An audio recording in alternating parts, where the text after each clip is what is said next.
Yo, what is going on, guys? It is currently day 14 of the 40-gallon reef tank build, and I want to tell you a couple things about what I've learned along this process of what I was doing wrong and what I plan to do with this tank. So the first thing I want to talk about is I was carbon dosing and my tank didn't need it, so that actually led to some of my corals pretty much the torch wasn't opening up to his full extent. He's been opening up more every day. I just stopped doing it, as well as the pipe organ was not opening up, and he's actually a little discolored, and I stopped carbon dosing and he's opening up again. So basically I think there's not enough nitrates in my aquarium, which there shouldn't be for my bioload. I was doing it as a precaution, but I guess sometimes you can be a little too precautious, and that's something I've learned. And you know, I'm not real new to the reef tank hobby, but at the same time I'm not anywhere near an expert. This is kind of my first time having success with it, and I haven't done it in a couple years.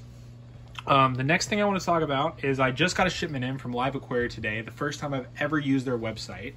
I've never ordered fish online, actually. And I got this little yellow Watchman Goby. He is a baby. And surprisingly, he's not hiding. He's been just chilling in front of the tank, swimming around a little bit, just kind of sitting in front of the tank, chilling. Something pretty cool that's happened is a couple months ago, and like a month and a half ago or so, when I had my 20-gallon set up, I thought that my kinetry was dying. He looked dead, so I went ahead and removed him from the rock, cut him off. Well, today I've noticed, I don't know if you'll be able to see it, but on this rock right here, don't think I'll be able to get it. Don't think you're going to be able to see it, but there's parts of the kinetry actually growing back. There's part of it right there in the middle. My kinetry is actually growing back on that rock. So that is a resilient coral. I thought he was completely dead. So that's really, really cool. My pulse coral, he's doing great, man. I wish I had a filter for my phone so you guys didn't see so much of the blue in the tank. I plan to eventually get one. My pulse coral, he's doing all right. I think, honestly, carbon dosing may have also kind of stunted, not necessarily stunted, but kept corals from growing to their full potential. So I think with not carbon dosing as well, I'm curious to see what will happen in terms of the growth and acceleration of the corals. Good news on my Duncan coral. This guy, he's kind of small right now because he just ate. He ate about 10 or so pellets. So he's probably still digesting a tad bit, not fully open back up yet. But he has approximately like 3 or 4 more heads growing on him. And that's the first bit of growth I've seen on him. I've been feeding him, and ever since I've been feeding him, I've seen really good things out of it. So now all these corals were in my 20-gallon. For those that don't know, this tank is an upgrade from the 20-gallon long that I had set up for about 2 months. So I've been running the Reef for about 2.5 months now.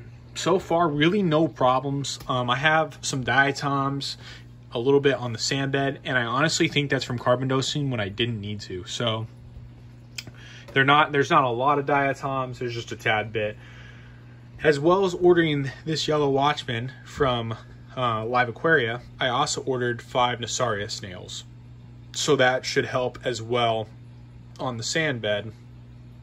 And then if you can see him over here, that little black dot, that's actually, I forget what type of snail it is. He's a hitchhiker off of one of the corals or rocks or something.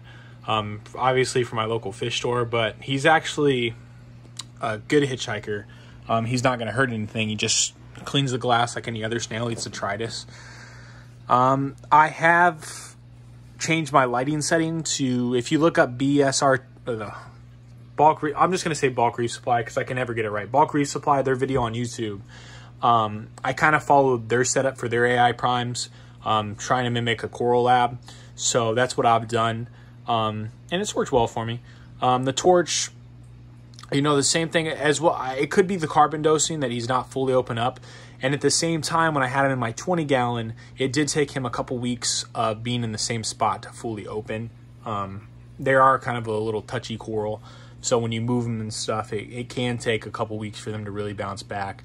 I had him over here for about a week, and then I moved him. So he's only been in that spot for about a week. So with that and stopping carbon dosing, we'll see how he opens up more. I think he'll be fine. But everything's doing pretty well. The zoanthids, I've seen some good growth on. Duncan, definitely seeing some growth on. He's got like I said, like 4 new heads coming out of him right now. A thing I was going to think about doing, but I think I'm going to wield against it. I was going to think about possibly dosing iodine in here. But from what I've read, there's not a lot of good test kits on iodine, and it's something you can easily overdose, and it could be catastrophic if you do. So the reward of dosing iodine might be great, but I don't think I'm willing to take that risk. I have too much love for this tank, and I've worked so hard to get it where it is, and I don't want to just ruin it or kill any of my fish or corals or anything like that.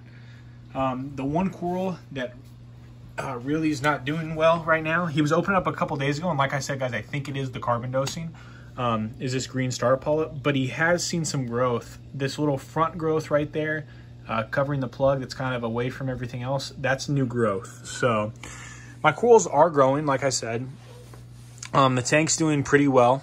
I'm running my salinity about 1.24, 1.25, more towards 1.25 the last time I checked it, I believe. I don't have an auto top off. I know exactly where my water level is supposed to be. So when it drops a little bit, I just run to my closet and I store a tub of RO water in there, and I just, fill it up to where it needs to be. So the salinity in here stays pretty constant. I don't really let it get very low before I top it off. Typically topping it off every day or two. As soon as I notice evaporation, that's when I fill it up with fresh water. So everything's done really well in here, though. Like I said, I have about 5. So initially I had 7 of these turbo snails, I believe is what. Yeah, I believe these are turbos. And now I have 5. Hermit crabs killed like 2 off, but I've had these 5 for about 3 weeks now. The other 2 died a while ago. There's one of the sorriest right there climbing on the rocks. And there's 4 more of those guys in here. Thank you guys so much for watching. Let me know what you think of the tank. I'm absolutely loving it so far. Sorry about that glare that just came out of nowhere. Let me know what you think, and peace out.